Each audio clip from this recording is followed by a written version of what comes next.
This isn't your run-of-the-mill data breach. Corewell says some patients' personal information, including social security numbers, have been leaked in a data breach.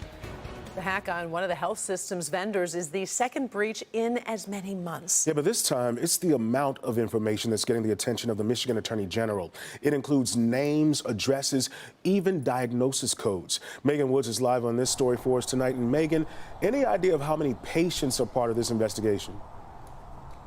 Well, Damon, Michigan Attorney General Dana Nessel is saying more than 1 million Michigan patients, and that doesn't include the patients under other health care systems across the country, including Tennessee, New York, Illinois. And we spoke to an IT security expert about what these attackers plan to do with some of this personal information, like medical diagnosis.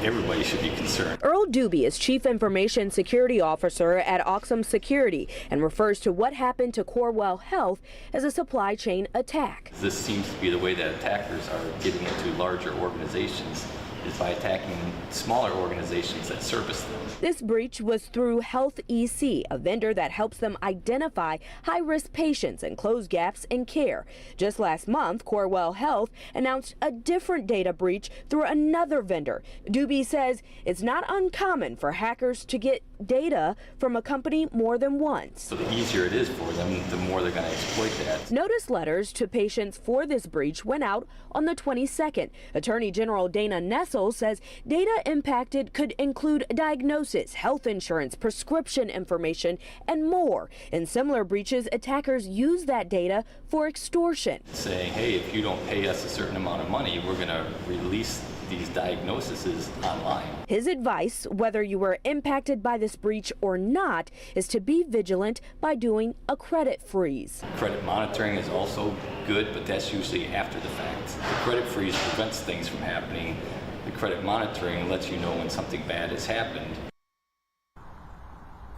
So Health EC, that Corewell Health vendor that was attacked, is offering 12 months of credit monitoring. But it's important to note, when we spoke to him, he mentioned that, some of these attackers, they wait before they use that, and they wait longer than a year. So it's important to use those resources like credit freezing to prevent something like that from happening. Back to you.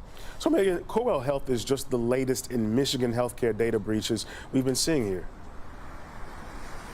That's right, Damon. So earlier this year, it was McLaren Healthcare, but then, not healthcare related, but University of Michigan was earlier in August. So again, if people visit clickondetroit.com, we have a step-by-step how people can prevent, even if they weren't impacted by this data breach, or if they were, how to monitor that. All right, Megan, thanks for the update.